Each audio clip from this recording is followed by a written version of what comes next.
I love what happened with the fact that you know, at one point the division was on the brink. It was almost gone, and then Mhm. you guys are on fire now. I agree with you. You know, Bantamweight had their moment, and they have so much talent there. It's a very deep division.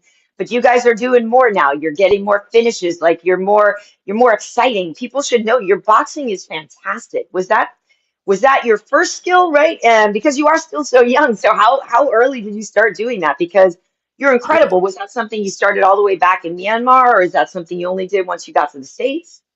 Uh, this was I started boxing when I lost my first fight Mm, in the local scene. So hmm I think I've been doing boxing for 2 years now.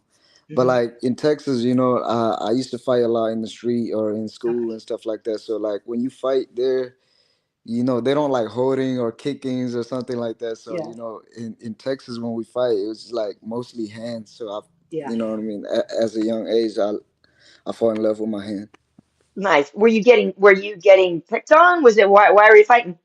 I mean, when you first start, when you first got here, you don't know how to speak English, and then Hmm I was a small kid, what I'm saying. Yeah. So I was trying to protect myself, hmm and while I was doing that, I was enjoying fighting. So it got me into that life. I get it. I mean, you hear that story a lot. People start in the streets and then they hone their skills by actually getting into the gym. And so obviously you already knew you had the dog in you then, huh? Yeah, man. And when I first got into my gym, thinking I know how to fight was the worst decision I ever made. All of a sudden you're humbled, right? Yeah, because what was that like? You're like, oh, well, I got hands, I got this, and then, Yeah, I thought I know how to fight, and I walk into the gym on sparring day, and one of the coach had to whoop my ass for, yeah, it was bad. so what did you, but some people would have had their ass kicked and then never gone back. So what made you go back? I was thinking about quitting after I get my ass whooped in front of like parents and stuff like that too, because the parent actually follow on their kid and stuff like that, Uh-huh. so they was watching me, and I was just laying down on the floor, and I was like, "Should I quit?"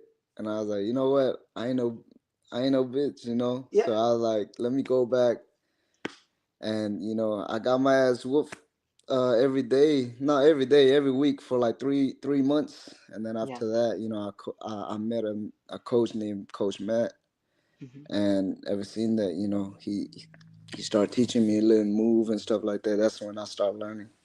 Nice. Well, yeah, I mean, your skills are great, and watching you box is really, really fun.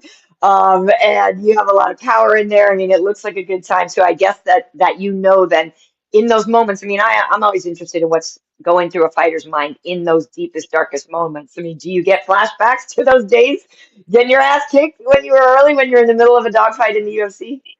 Ah, no, not when I'm in a No. fight, but like when we train and I see new kid trying to spar, Mhm. then yeah, I'm like, yeah, I used to be like that. Uh, Sometimes when a newcomer in the gym, like they feel down because they get their ass whooped or something, like Yeah. what I mean. It happened, so I have to remind myself, like, yeah, I used to be that. What I mean? It's just to motivate me in training and stuff like that. Yeah, and keep you going. It's good that you do keep going. I want to ask you about I read somewhere that you aren't able to carry your original country's flag yet, right? Is that the truth? Because I know Hmm. a lot of people maybe don't know. There's a lot of history that has gone on with Myanmar Hmm. and unfortunately a lot of political unrest, right? So is that the case that you're not able to carry the flag? Uh, I don't know why, but when I first asked them, they was like, "Is it a country?" And Yeah. I was like, "What?"